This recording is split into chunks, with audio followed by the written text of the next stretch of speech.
অন্তর্বর্তী সরকারের প্রধান উপদেষ্টা ডক্টর মোহাম্মদ ইউনূস বলেছেন, আগে জুলাই-অগস্টে বৈষম্য বিরোধী ছাত্র আন্দোলনে শহীদ ও আহতদের ঘটনায় জড়িত আওয়ামী লীগ ও তাদের সহযোগীদের প্রত্যেকের বিচার নিশ্চিত করা হবে।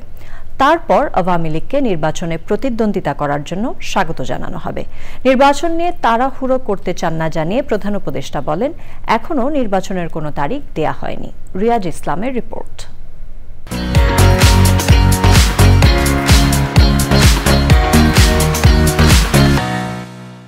টাইম ম্যাগাজিনকে দীর্ঘ সাক্ষাৎকার দিয়েছেন প্রধান উপদেষ্টা ডক্টর মোহাম্মদ ইউনূস।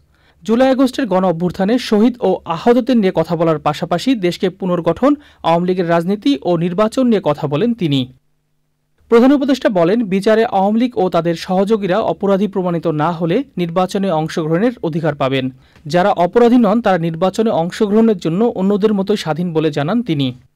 শেখ হাসিনার ভারতে আশ্রয়ের বিষয়ে ডক্টর ইউনূস বলেন, তিনি ভারতে বসে সরকারের বিরুদ্ধে অপপ্রচার চালিয়ে যাচ্ছেন। এটা অনেক সমস্যার কারণ হয়ে দাঁড়িয়েছে। সংখ্যালঘু সম্প্রদায় নিয়ে ডোনাল্ড ট্রাম্পের পোস্টের বিষয়ে ডক্টর ইউনূস বলেন, ট্রাম্পের সঙ্গে এ বিষয়ে আলোচনা হবে বলে প্রত্যাশা করেন তিনি। আওয়ামী লীগ সরকারের আমলে $1,000 কোটি পাচারের অর্থ উদ্ধারে কাজ করবেন বলে টাইম ম্যাগাজিনকে জানিয়েছেন ডক্টর মোহাম্মদ ইউনূস। রাষ্ট্র সংস্কারের কার্যক্রমের সঙ্গে মানুষের জীবন মান উন্নত করাই একমাত্র স্বৈরাচারকে ফিরে আসা রুখে দিতে পারে বলে জানান তিনি। রিয়াজ ইসলাম, চ্যানেল আই।